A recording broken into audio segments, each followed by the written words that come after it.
Los ciclos biogeoquímicos. Uno de los fenómenos de la naturaleza que se observa más frecuentemente es la recurrencia cíclica de eventos. Al verano siguiente sigue el invierno.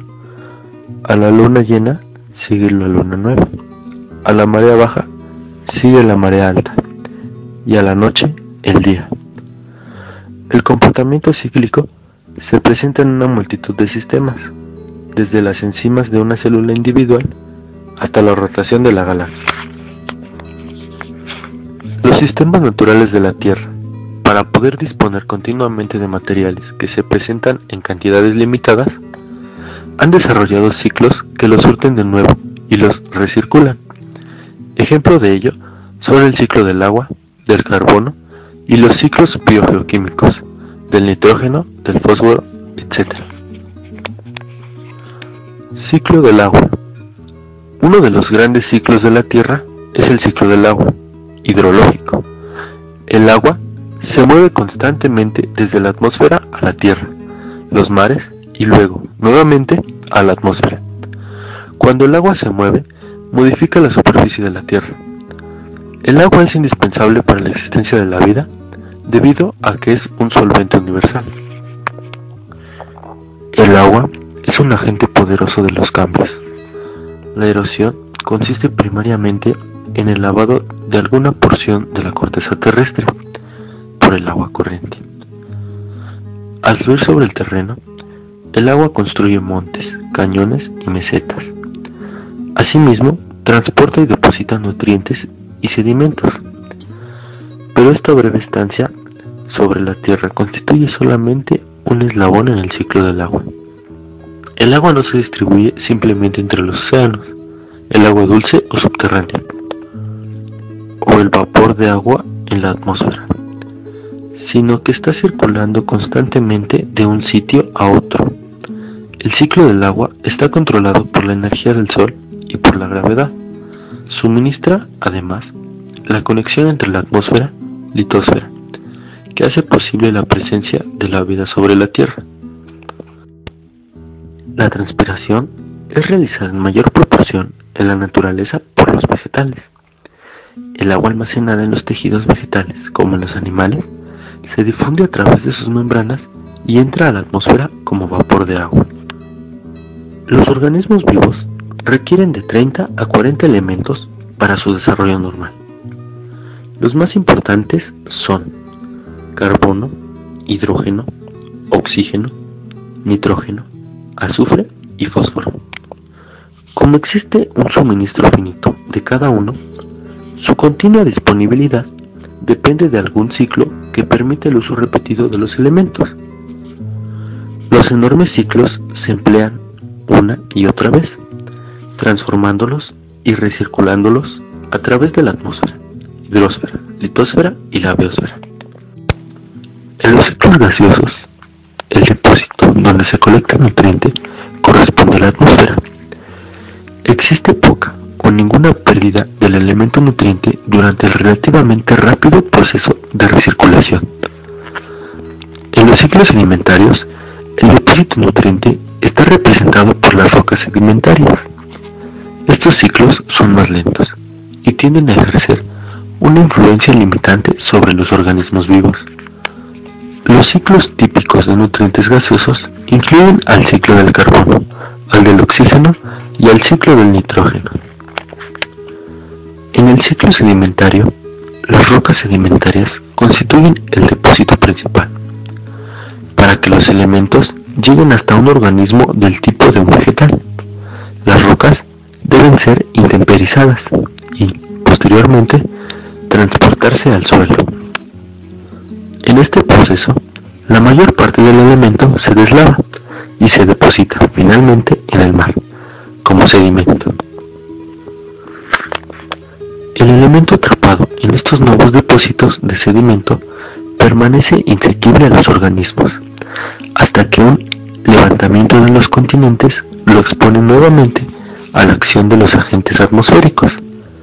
Los ciclos sedimentarios típicos incluyen al ciclo del fósforo y al ciclo del azufre. El agua y la vida son inseparables. La mayor parte del tejido vivo se compone de agua, la cual actúa como el medio necesario para las reacciones químicas de las células del cuerpo. El agua, al tener carácter de solvente universal, casi cualquier sustancia puede disolverse en ella. Transporta la mayoría de los nutrientes esenciales para la vida. Por ejemplo, los vegetales obtienen todos los nutrientes minerales del agua proveniente del suelo, en la que están disueltas las sustancias necesarias. En el cuerpo humano, las sales minerales, vitaminas, carbohidratos, etc., son transportados por el medio acuoso de la sangre, los jugos gástricos y el líquido linfático. El cuerpo excreta los desperdicios que están disueltos en los fluidos de la orina y de la transpiración. El agua se mueve desde la atmósfera, donde se halla como vapor de agua, a la superficie de la Tierra, donde la utilizan los organismos, y luego retorna a la atmósfera. Las rutas principales del agua de la Tierra a la atmósfera son la evaporación y la transpiración. La energía solar determina la evaporación del agua que se incorpora a la atmósfera como vapor. La mayor parte de la evaporación se presenta en el principal depósito, el océano, lagos y ríos. La característica más importante de un ciclo biogeoquímico lo constituye el hecho de que los componentes bióticos y abióticos aparezcan íntimamente entrelazados. Todos los ciclos biogeoquímicos incluyen organismos sin vida. Los ciclos biogeoquímicos cesarían, y sin ellos, la vida misma se extinguiría. Un ciclo biogeoquímico posee las siguientes características: el movimiento del elemento nutriente desde el medio ambiente hasta los organismos y su retorno a este. La inclusión de los organismos biológicos, vegetales y o animales, especialmente microorganismos. Un depósito geológico, atmósfera o litosfera. Un cambio químico. Los ciclos biogeoquímicos pueden dividirse en dos tipos básicos: ciclos de nutrientes gaseosos y ciclos de nutrientes sedimentarios. Ciclo del carbono.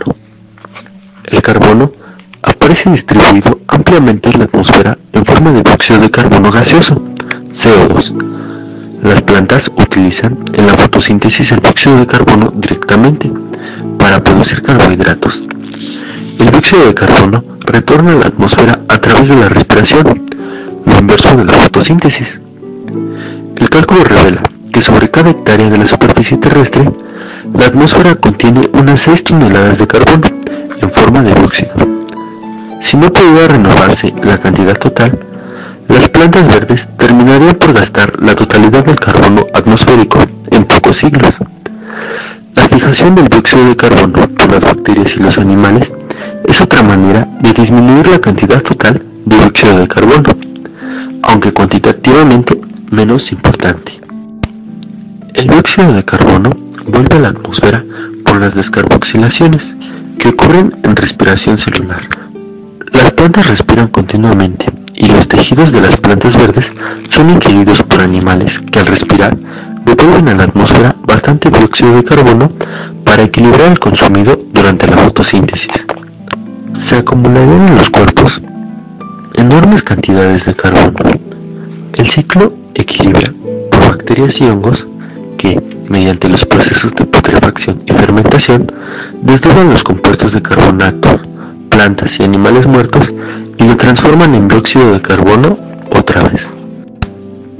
Cuando los organismos vegetales son comprimidos bajo el agua, no son atacados por las bacterias, sino que sufren una serie de cambios químicos para formar turba, luego lignita y finalmente carbón.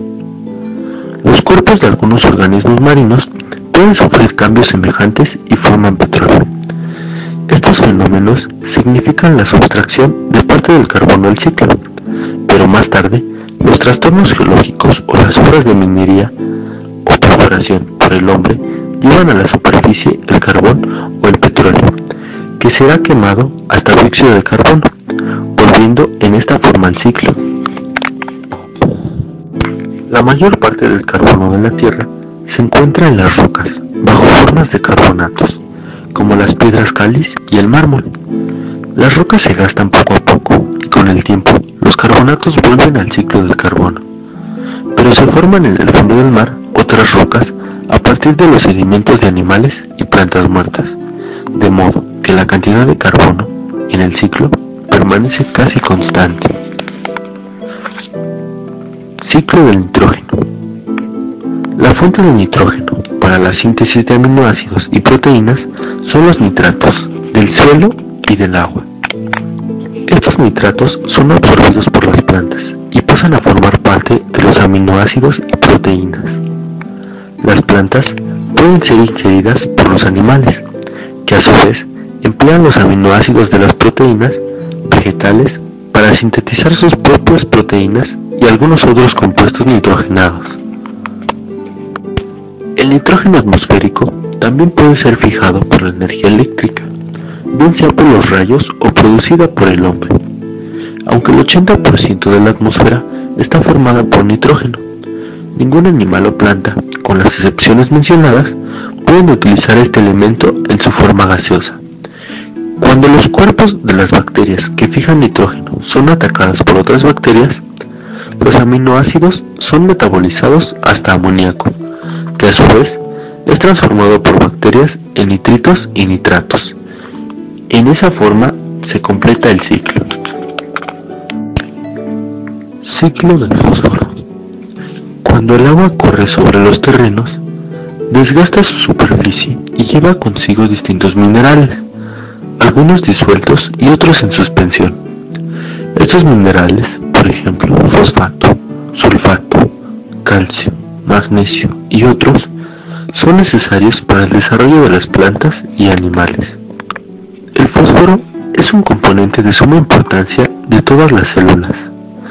Es tomado por las plantas como fosfato inorgánico y transformado en gran variedad de compuestos orgánicos de fosfato. Los animales obtienen su fósforo como fosfato inorgánico del agua que beben y como fosfatos orgánicos e inorgánicos de los alimentos. El ciclo del fósforo no es completamente equilibrado. Los fosfatos son llevados al fondo del mar con los sedimentos más rápidamente de lo que se disuelven. Las aves marinas desempeñan un papel importante para poner el fósforo en circulación al depositar en la tierra el guano abundante en fosfatos.